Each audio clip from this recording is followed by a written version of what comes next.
अक्सर औकात मामूली समझी जाने वाली बीमारियां मोहलिक और जानलेवा साबित होती हैं और बहुत सी ऐसी चीज़ें होती हैं जिनके बारे में हम नहीं जानते, बहुत ज़्यादा पेचीदगियों का बायस बनकर एक बड़ी बीमारी की शक्ल ले लेती हैं। अब आज हम बात कर रहे हैं आईबीडी के हवाले से। इन्फ्लेमेटरी बाउल डिजीज़ डे मनाया जा रहा है पूरी दुनिया में। अब ये क्या है? ये बेसिकली मैदे और आंतों की सोजिश है, लेकिन ये जानलेवा भी साबित हो सकती है। इस पर हम बात करेंगे। हमारे साथ गैस्ट्रोएंटरोलॉजिस्ट डॉक्टर साद नियाज साहब मौजूद हैं। अस्सलाम वालेकुम डॉक्टर साहब। अस्सलाम वालेकुम जी। बहुत शुक्रिया सर प्रोग्राम में वक्त देने के लिए। ये आईबीडी जो है, ये ज़रा हमें थोड़ा सा पहले तो आसान अल्फाज में समझा दें कि ये है क्या, कैसे होता है और कितना नुकसानदेह है।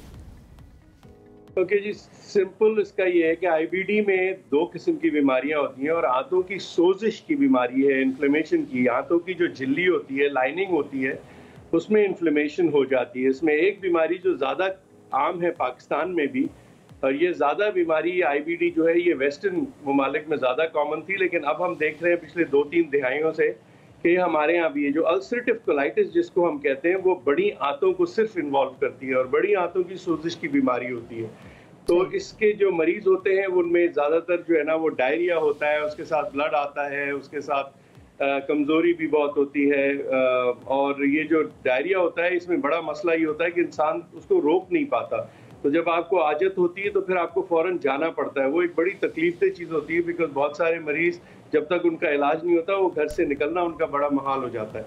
इसके अलावा एक और बीमारी इसकी होती है जिसको क्रोन्स डिजीज़ कहते हैं, वो भी इन्फ्लेमेटरी बाउल डिजीज़ आईबीडी का हिस्सा है। उसमें जो है ना मुँह से लेके और आपकी बड़ी आंतों तक कोई भी हिस्सा जो है आंतों का वो इन्वॉल्व हो सकता है और उसमें छाले होते हैं और उसमें आमतौर पे दर्द भी होता है, क्योंकि छोटी आंतों का इन्वॉल्वमेंट होता है तो उसके अंदर ऑब्स्ट्रक्शन और दीगर मसाइल होते हैं। वो ज़रा ज़्यादा पेचीदा भी होती है, इलाज भी मुश्किल होता है, लेकिन और हमारे यहाँ कम भी होती है। तो इसकी वजूहात क्या होती है? सिंपल, इस बीमारी की वजूहात क्या होती हैं? इस बीमारी की वजह जो है ना, ये एक ऑटोइम्यून कंडीशन है। इसकी कोई हमें एग्जैक्ट रीज़न नहीं पता कि ये क्यों होती है। मुख्तलिफ इसके बारे में थेरीज हैं, बट कोई एग्जैक्ट रीज़न इसका अभी तक नहीं पता। लेकिन ये ज़रूर पता है कि इसका ताल्लुक आपके जो निज़ाम, जो आपका जो प्रोटेक्टिव निज़ाम है, जो आपको हमारी जो हमें जैसे इन्फेक्शन हुआ या कोई और बीमारी भी, उसमें जो हमारा जो दिफाई निज़ाम है जिस्म का, वो इसमें इन्वॉल्व इस तरह से होता है कि वो फिर आंतों को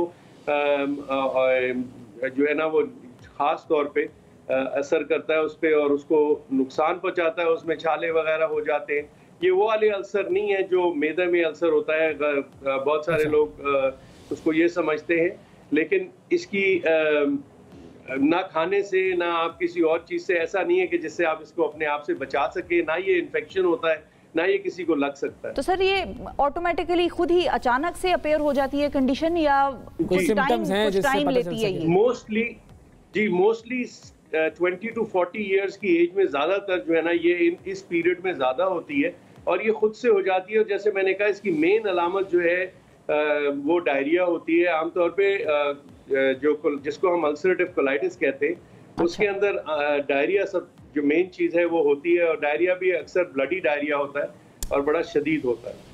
अच्छा, तो इससे बचने के लिए क्या किया जा सकता है? सबसे पहले तो अगर किसी शख्स को डायरिया हो रहा है और वो परसिस्ट कर रहा है, जैसे एक तो आम डायरिया होता है हमारा, हमने कोई गलत चीज़ खा ली, वो 24 घंटे 48 घंटे में ठीक हो जाता है।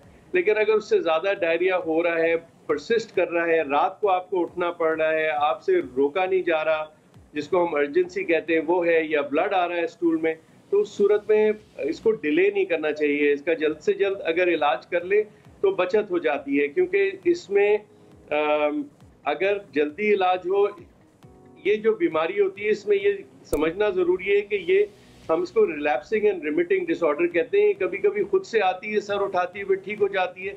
अब कुछ लोगों में दोबारा सालों नहीं होती और कुछ लोगों में बहुत ज़्यादा होती है, तो उसी हिसाब से इसका इलाज किया जाता है। बचाव के लिए कोई नहीं है सिवाय इसके कि जल्द तशख़ीस हो। और ये आई एम सॉरी, मैं बड़ा ओपनली कहूँगा कि ना होम्योपैथी में ना हिकमत में इन सब चीज़ों पे टाइम ज़ाया करके मरीज़ जब तक हमारे पास आते, कभी कभी उसमें देर हो जाती है। और ये अगर जल्द तशख़ीस हो तो इसकी दवाओं से ज़्यादातर लोग बड़ी अच्छी ज़िंदगी, नॉर्मल ज़िंदगी गुजारते हैं। उनकी ज़िंदगी को कोई ख़तरा नहीं होता। बहुत कम लोगों को ऑपरेशन की ज़रूरत पड़ती है।